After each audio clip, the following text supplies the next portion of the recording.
नमस्कार, मैं हूं संजय दुबे और आप देख रहे हैं आरसीएन न्यूज। यदि आपके संज्ञान में हो तो मैं आपको यहाँ पे बताना चाहता हूँ कि पुरातन काल में जो लोग जब बीमार पड़ते थे तो नाड़ी वैद्य के माध्यम से विभिन्न रोगों का उपचार, नाड़ियों की जांच करने के उपरांत जो नाड़ी रोग विशेषज्ञ रहा करते थे उनके द्वारा तमाम तरह के उपचार को जो असंभव हुआ करते थे उन्हें संभव कर दिया जाता था बिना दवाओं के। और वर्तमान में देखा जा रहा है कि नाड़ी परीक्षण के माध्यम से विभिन्न जो चिकित्सा की जाती है वो लगभग विलुप्ति के कगार पर है। आज हमारे साथ मौजूद है अंतर्राष्ट्रीय नाड़ी वैद्य रोग विशेषज्ञ डॉक्टर गणेश पांडे जी। डॉक्टर गणेश पांडे जी से बातचीत करने का सिलसिला शुरू करने से पहले मैं आपको बताना चाहता हूँ कि डॉक्टर गणेश पांडे जी जो है तत्कालीन मुख्यमंत्री डॉक्टर रमन सिंह, दिवंगत मुख्यमंत्री अजीत जोगी सहित अनेक वरिष्ठ नेताओं से, राजघरानों से लेकर के तमाम लोगों का नाड़ी चिकित्सा के माध्यम से परीक्षण कर उनका संभावित उपचार करें जो उन्हें स्वस्थ करें।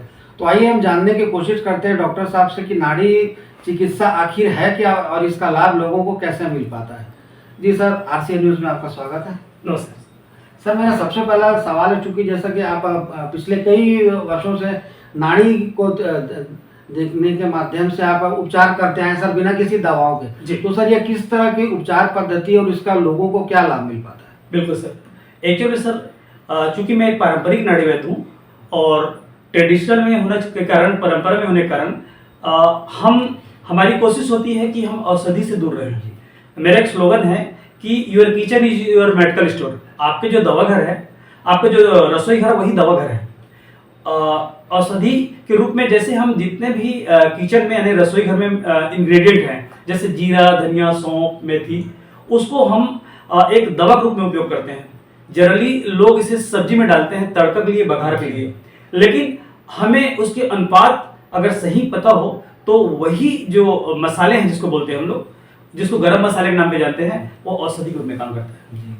ठीक सर, दूसरा सवाल यहाँ पे एक ये आता है, क्योंकि लोग जो है इस विद्या से लगभग दूर हो चुके हैं। ठीक। और मेरे के जहाँ तक मेरी जानकारी, लोग नाड़ी रोग जो विशेषज्ञ होते, वैद्य होते, उनके पास जाना पसंद नहीं करते हैं। जी, इसका कारण सर देखिए क्या होता है कि हर पैथी में एक फेक होता है। तो कुछ लोग ऐसे हैं जो हमारे आयुर्वेद को डुबाने का काम कर रहे हैं। जैसे कुछ नाड़ी वैद्य जो कि एक्चुअल में पारंपरिक नहीं है, जिनको अल्प ज्ञान है, वो क्या करते हैं, कभी पेन किलर के लिए कुछ स्टेरॉइड पेश के दे दिए, बाद में पेशेंट को उसका नुकसान हुआ तो लगता है नाड़ी वैद्य या आयुर्वेद बिल्कुल भी ठीक नहीं है। एक मिथक भी है सर समाज में कि हम अगर आयुर्वेद में ट्रीटमेंट लेते हैं तो आयुर्वेद की जो मेडिसिन है स्लो है, जबकि पूर्णतः गलत है। आप चरक संहिता, सुश्रुत या फिर महान हमारे ऋषियों मुनियों के ग्रंथ खोल के देखें तो अगर सही निदान करते हैं और रोगी के सही नब्ज पकड़ करके अगर आप डायग्नोसिस करते हैं तो मान के चलिए कि आयुर्वेद से ज्यादा फास्ट मेडिसिन कुछ नहीं है। सर, इसका कोई इसकी जैसे किसी को ना अपनी नाड़ी रोग विशेषज्ञ किसी को अपनी नब्ज चेक करानी हो, दिखानी हो, तो उसके लिए सर कोई सीमा रहती है, कोई टाइमिंग रहता है कि किस समय इसकी जांच की जा सकती है और किस समय के बाद नहीं की जा सकती है, या कि खाली पेट की जाती है अथवा खा करके? ठीक, देखिए हम प्राचीन ग्रंथ को अपने खोलें, ऋषि मुनियों का जो परंपरा चला रही है, उसमें है कि नाड़ी जांच करने का जो समय है वो सबसे बेहतर समय है सूर्योदय के समय। जैसे सूर्य किरणें बढ़ती है तो नाड़ी गति बदलती जाती है, और सबसे बेस्ट है खाली पेट। जब खाली पेट रहते हैं तो सारी हमारी जितनी भी नाड़ियां हैं, नस नाड़ियां हैं, वो जागृत अवस्था में रहती हैं। जैसे ही हम कुछ भोजन करते हैं या कुछ खा लेते हैं तो सुसुप्त अवस्था में आने लगती है। जैसे देखेंगे कि कई लोग जैसे ही भोजन किए दोपहर को सोने लगते हैं, क्योंकि भोजन करने के बाद एक नींद सी आती है। तो इसका मतलब यह है कि हमारे सारे जो अवयव और अंग हैं वो डाउन होने लगते हैं, सुसुप्त अवस्था होने लगते हैं और सोना चाहते हैं। तो उस समय फिर नाड़ी पकड़ना थोड़ी दिक्कत होती है। जी सर, आपके द्वारा विभिन्न महाविद्यालयों में, स्कूलों में जाकर के इसे लेकर के जागरूकता अभियान चलाया जाता है, लोगों को जानकारी दी जाती है नाड़ी वैद्य से संबंधित है, इसके माध्यम से किस तरह से उपचार होगा, तो उसका सर क्या असर देखने को मिलता है? सर देखिए, क्योंकि मैं पारंपरिक नाड़ी वैद्य हूँ तो इसमें क्या है कि किचन से जैसे मान लो किसी को चक्कर आ रहा है, एक छोटा सा गया अपन कपूर हमने थोड़ा सूंघ लिए, चक्कर आना बंद हो गया। किसी सिर में दर्द है, कपूर से ठीक हो गया। किसी पैर में दर्द है या कहीं हाथ पैर में दर्द है, जीरा पीस के खा लिए, ठीक हो गया। किसी को पेट नहीं साफ हो रहा है, आधी चम्मच मेथी दाना सुबह खाली पेट खा लिए, ठीक हो गए। यहाँ तक कि कई लोग जब आजकल की जो खान पान और जो लाइफ स्टाइल है, जीवन शैली है, देर रात जगना, देर से उठना, लेट खाना खाना, तो उससे हमारे सारे शरीर में जो वात पित्त और कफ होता है, जो त्रिदोष होते हैं, वो बिगड़ जाते हैं। जैसे ही त्रिदोष बिगड़े तो तरह तरह की बीमारियां में घेर लेती हैं। तब जैसे कई लोग सुबह उठते ही एड़ी में दर्द शुरू हो जाता है कई लोग को। तो ये सब क्या है, तो जो भोजन का सही नहीं पचना, भोजन का पचना और भोजन का सड़ना दो अलग अलग चीज है। अगर आपका भोजन पच गया तो सप्त धातु बनेंगे, लेकिन भोजन सड़ गया तो एसिड तेजाब बनेंगे। उसको जब हम ब्लड में वह एसिड मिलता है तो हम उसे यूरिक एसिड के रूप में जानते हैं। यूरिक एसिड बढ़ा हुआ ब्लड जब हमारे शरीर के अंगों में जाता है, जोड़ों में जाता है, तब वह दर्द पैदा करता है, चाहे वो एडी क्यों ना हो। सर, ये नाड़ी चिकित्सा के माध्यम से बीपी, शुगर, थायराइड जैसी बीमारियों का उपचार संभव है, क्योंकि जिन लोगों को इस तरह के रोग घिरे रहते हैं उनके द्वारा ज़्यादातर एलोपैथिक दवाइयों का उपयोग किया जाता है। विभिन्न डॉक्टरों ठीक नहीं होने की स्थिति में डॉक्टरों को बदला जाता है। सर, आयुर्वेद एक समंदर है। आयुर्वेद में ही चूंकि मैं आयुर्वेद का डॉक्टर हूं या वैद्य हूं इसलिए नहीं बोल रहा हूं, क्योंकि सबसे प्राचीन विद्या या प्राचीन जो हम चिकित्सा पद्धति देखें तो सिर्फ आयुर्वेद था। ये सब उपांग हैं, जैसे नेचुरोपैथी हुआ, बाद में योग आया, सब इनके उपांग हुए। मुख्य अंग जो रहे वो है आयुर्वेद। अब इसमें जैसे थायराइड का है, थायराइड की दवा कोई आप अपने डॉक्टर को पूछेंगे कब तक खाना है, तो जब तक जिंदा तब तक खाना है। बीपी की दवा कब तक खाना है, जब तक जिंदा तब तक खाना है। शुगर की दवा कब तक खाना है, जब तक जिंदा तब तक खाना है। लेकिन जैसे मान लो किसी थायराइड हो गया, आप कुछ मत करिए, आधे गिलास पानी में 1 चम्मच सूखा धनिया पाउडर उबालकर छान के दीजिए। मुश्किल से 1.5 से 2 महीना करिए and you will be total cure without medicine. आप बिना दवाई के सिर्फ ओनली रेमेडीज से ठीक हो सकते हैं। ये है।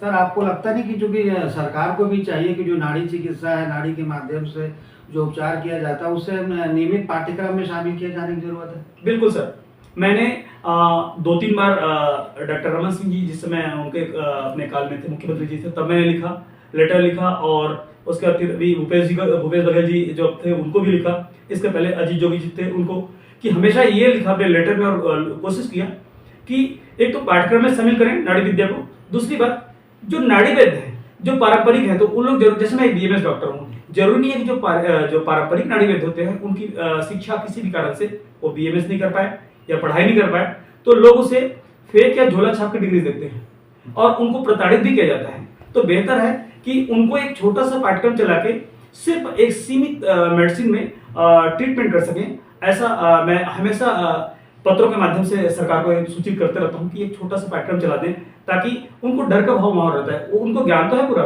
लेकिन चूंकि उनके पास एजुकेशन नहीं हो पाया, तो क्या करते हैं कि पहले कुछ ऐसे लोग हैं जैसे जो ड्रग इंस्पेक्टर या कुछ नकली भी हैं, जो मिलकर इस तरह प्रताड़ित करते हैं, परेशान करते हैं।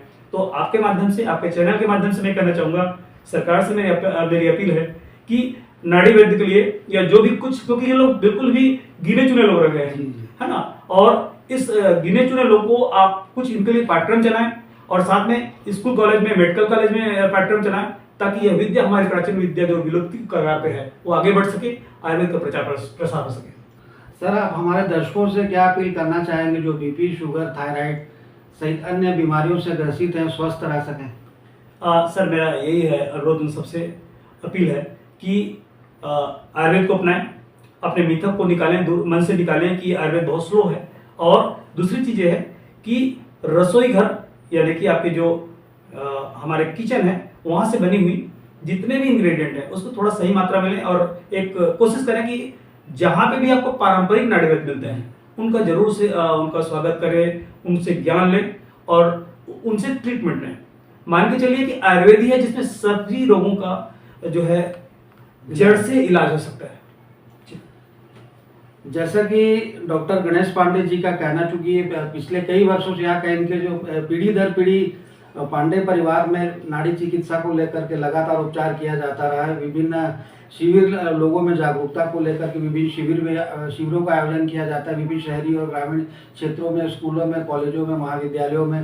तो कहने का कुल मिलाकर यहाँ पे यह तात्पर्य आता है कि चूंकि कई ऐसे भी जो फर्जी टाइप के जो सक्रिय हैं, जिनके द्वारा तथाकथित रूप से अपने घरों के बाहर या कई दुकानों में जगह लेकर के बोर्ड लगा करके लोगों को गुमराह किया जाता है। तो डॉक्टर गणेश पांडे जी का स्पष्ट रूप से कहना है कि आयुर्वेदिक चिकित्सा पद्धति के माध्यम से जो विभिन्न बीमारियां जिसकी वजह से लोग लंबे समय से बीपी, शुगर, थायराइड से अन्य जो बीमारियां लंबे समय से एलोपैथिक खाते थक चुके हैं, लेकिन इनका डॉक्टर साहब ने ये भी बताया कि जो एलोपैथी के विशेषज्ञ डॉक्टर रहते हैं उनका यही कहना रहता है कि जब तक आपके ज़िंदगी है तब तक आपको थायराइड की हो, चाहे बीपी की हो, चाहे शुगर की दवाई लेनी पड़ेगी। लेकिन यहाँ डॉक्टर गणेश पांडे जी ने ये भी बताया कि ये इन तमाम बीमारियों का उपचार जो है आपके किचन में ही संभव है। तो डॉक्टर गणेश पांडे जी द्वारा बताई हुई बातों पर अमल करिए।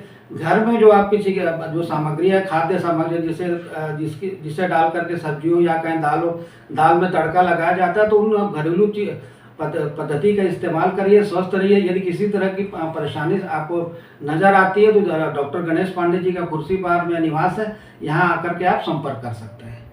RCN न्यूज़ के लिए वाल्मीकि अंगारे के साथ संजय दुबे।